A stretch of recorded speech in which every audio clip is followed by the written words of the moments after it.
Alright, we're back. I've had a chance to see Season 2. I have not seen the whole thing yet, but I'm going to see a couple more episodes. Going to have a few of these videos lined up, and then I'm going to put them all out pretty quickly. Just like I did for the first season. Right now, I've only seen the first 2 episodes, and I will say they are probably my favorites so far. I like I like Season 1 too, but it was kind of slow for the most part.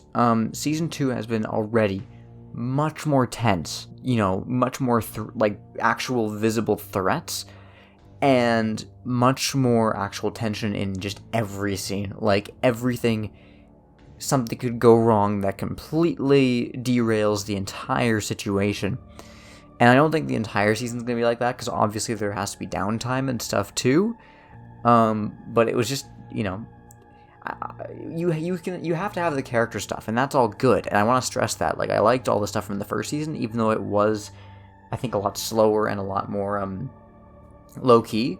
But Season 2, I'm a sucker for the high-tension scenes where you're on the edge of your seat as well. That's great too. And this is, I think, the best we've seen that so far in the show. I have a few notes here again, as always, that I'm going to go over for these first 2 episodes here. First of all, I did hear that this was supposed to be originally the finale for Season 1, and then there was a writer's strike of some kind, and then that didn't happen, and now we've got sort of what was supposed to be the finale of Season 1 at the start of Season 2. If these 2 episodes were in Season 1 instead, then yeah, totally, I think Season 1 would have felt more like a complete story. As it stands, and I know I said this last time, it felt more like a prologue to a larger story. Like, it felt like it was just setting things up the entire time, which is good because we got to go really in depth with that. But it didn't feel like there was a definitive end to the season. It just felt like it kind of was like, okay, now everything's set up, all our characters are in the positions we want. Now things are going to start going. Just kidding. Now it's the end of the season, and that felt a bit off. But now we've kind of gotten to see what they actually intended to do.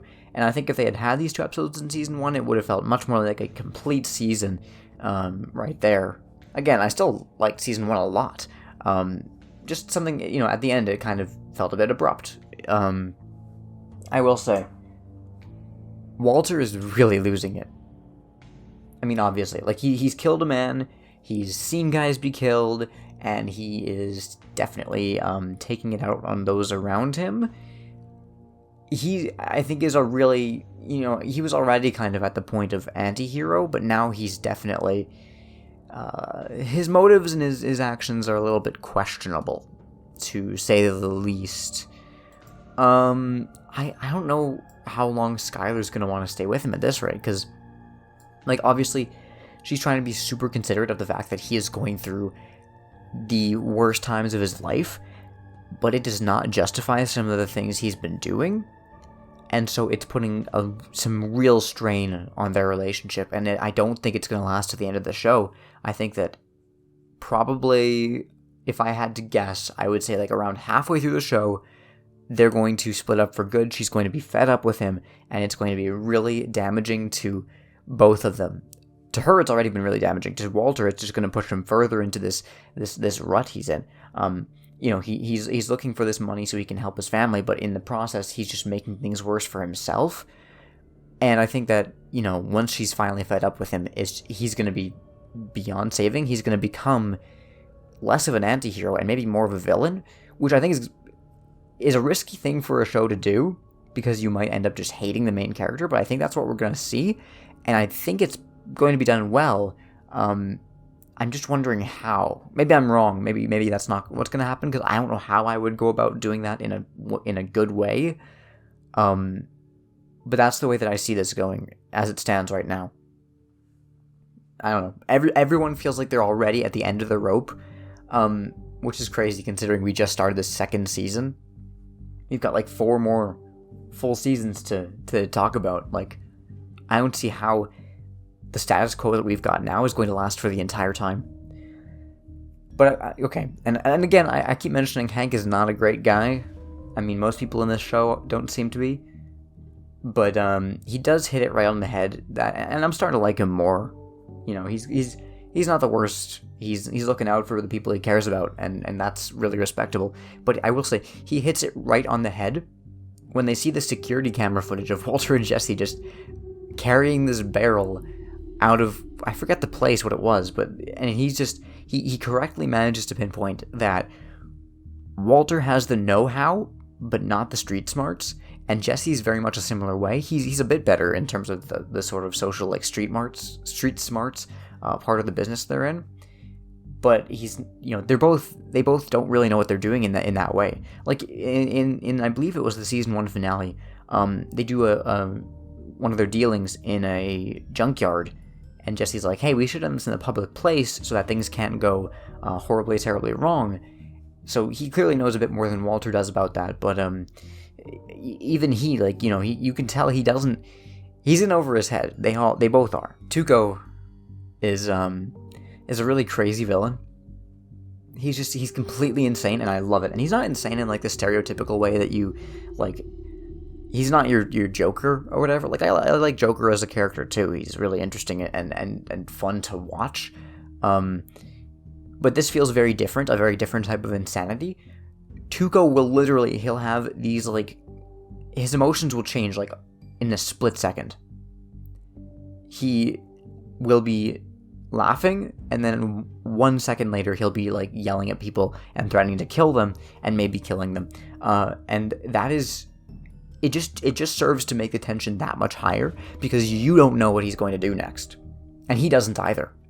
He doesn't seem like the type of guy with a plan at all. He seems like he knows just as little about what he's going to do as you do, and that is really scary. And this might make me a weird person, but it was kind of satisfying to watch him get what was coming to him. Like, I did not mind at all. I could not stand the guy in the best way possible. He was someone who I just loved to hate. I don't know. I don't get that sense very often from villains. It doesn't happen terribly frequently where I actually legitimately hate them. I think the last time that happened was probably with the Black Phone and the villain from that movie. You just really don't like him. And that was a while ago. This is short, so I made sure to make a note of it because I knew otherwise I was going to forget.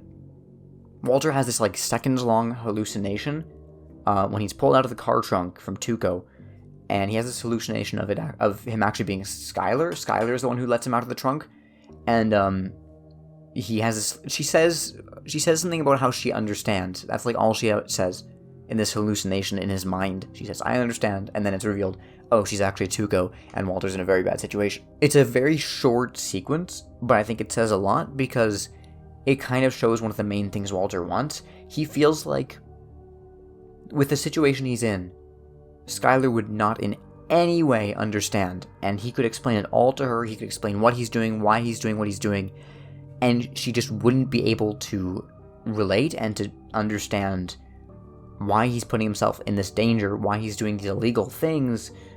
And I think it would be so much more relieving for him if she did understand, and that's why he had that sequence, because it's something that really matters to him. Obviously, it's not all that matters to him. He also definitely wants the money, but I think just being understood by her is something that he wishes he could have, but that he doesn't think is possible. Yeah. Overall, this is probably my favorite episode so far.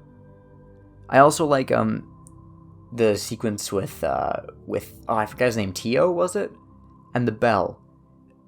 So few words spoken. It was basically just Tuco talking through that entire scene, maybe a little bit from Walter.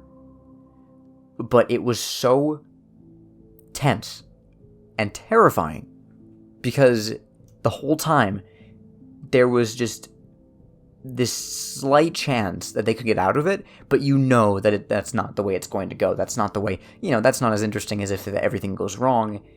And through the use of just that one bell, the scene becomes 10 times more interesting than if it was just a conversation between people. I don't think that would have been nearly as remarkable.